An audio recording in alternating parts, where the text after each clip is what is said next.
ஓங்கி உயர்ந்த மாளிகைகளும் செல்வ செழிப்பும் நிறைந்த ஹஸ்தினாபுரத்தில் பாண்டவர்கள் ஒரு புறமும் குந்தி ஆசியுடனும் மறுபுறம் துரியோதனன் சகுனியின் அறிவுரைகளின் பேரிலும் அந்த ஊரில் நடக்கவிருக்கும் வில் அம்பு குத்துச்சண்டை ஈட்டி வாள் போன்ற போட்டிக்கு தயாராகிக் கொண்டிருந்தனர்.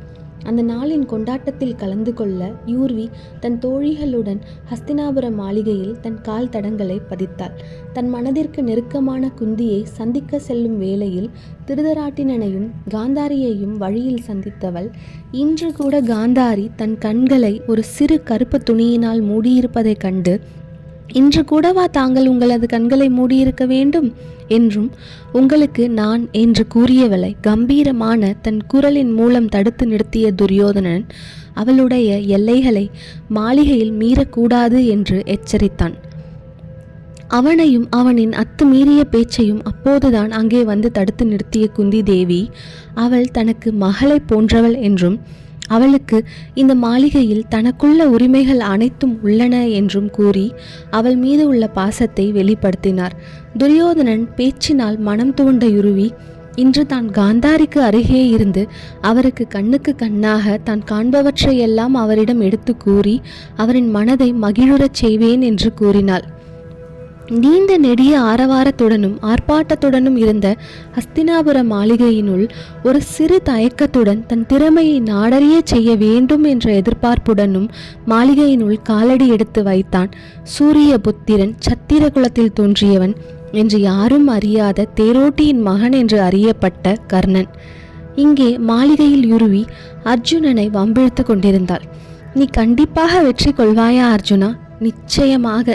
நீ எப்படி குதிரை தேரோட்டத்தில் வெற்றி கொண்டாயோ அதே போல நானும் வெற்றி கொண்டு அந்த மகுடத்தை என் தலையில் சூட்டி இளவரசன் என்று நிரூபிப்பேன் பார் என்று கூறினான்.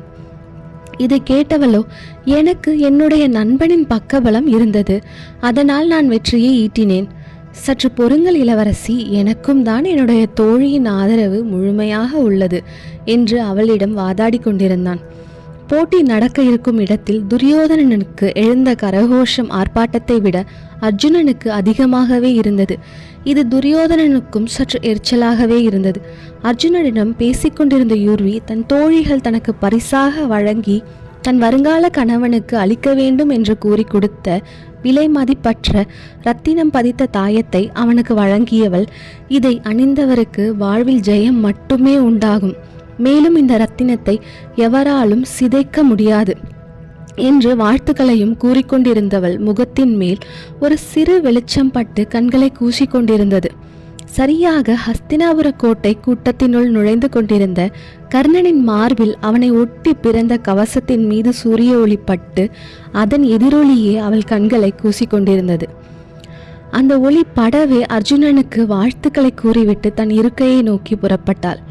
அதே சமயத்தில் அவர்களை கண்ட அவர்களுடைய தாய்மார்கள் தங்களுக்குள் ஒரு நல்ல நிலையான உறவு முளைக்க வேண்டும் என்று தங்களின் ஆசைகளை கூறிக்கொண்டிருந்தனர்.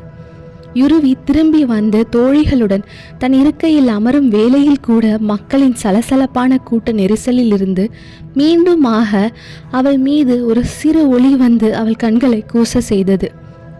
அதே வேளையில் கூடியிருந்த கூட்டத்தின் நடுவே ஈட்டிச் சண்டை, வாள் சண்டை, குத்துச்சண்டை போன்றவற்றில் ராஜபுத்திர வீரர்கள் தங்களுடைய வீரங்களை காட்டி கலக்கி கொண்டிருந்தனர்.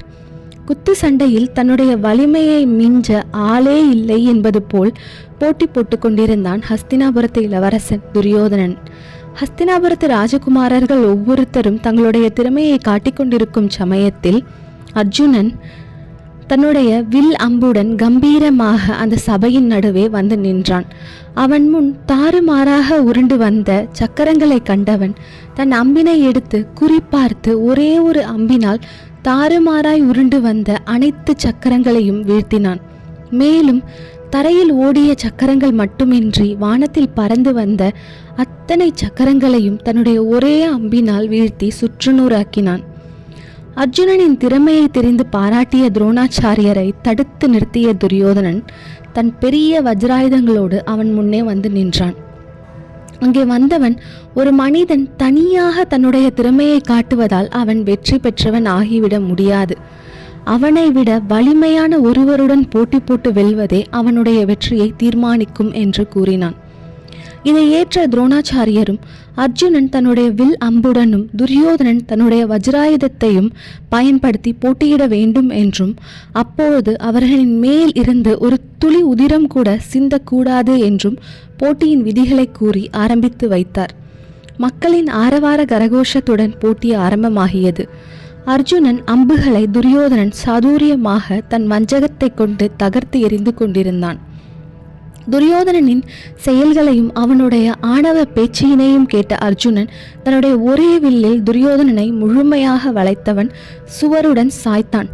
தன் அம்பினால் அவனை கட்டி போட்டான். இதனை கண்டு அனைவருமே திகைப்புற்று நின்றனர்.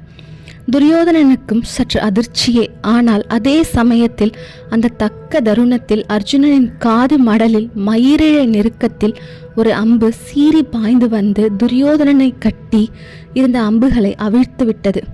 ஒரே பாய்ச்சல்தான், ஒரே அம்புதான். அங்கிருந்த அனைவருக்கும் திகைப்பு. ராஜகுமாரர்கள், ராஜகுமாரிகள், அங்கிருந்த பொதுமக்கள் உட்பட அனைவரும் இது யாருடைய வேலை என்று திகைத்து போய் பார்த்து கொண்டிருந்தனர். சீறி பாய்ந்து வந்த அம்பினை கண்ட அர்ஜுனனுக்கு இதே அம்புதான் அன்று தான் யூர்விக்காக உருவாக்கிய பாலத்தை தகர்த்து எறிந்த அம்பு என்று புரிந்தது. அதை கண்ட அவனுக்கு தன் செயல்களை தடுக்கும் யார் என்றே தெரியாதவன் மீது கோபம் எழுந்தது. அத்தனை பேரும் எதிர்பார்த்து கொண்டிருந்த அவன் கர்ணன் அந்த சபையின் நடுவே கம்பீரமாக தன் வில் அம்புகளுடன் வந்து நின்றான். அங்கு இருந்தவர்களில் அவன் மார்பில் ஒட்டி பிறந்த கவசத்தினை கண்ட குந்திக்கு மட்டும் தன் மனம் அடித்து கொண்டது.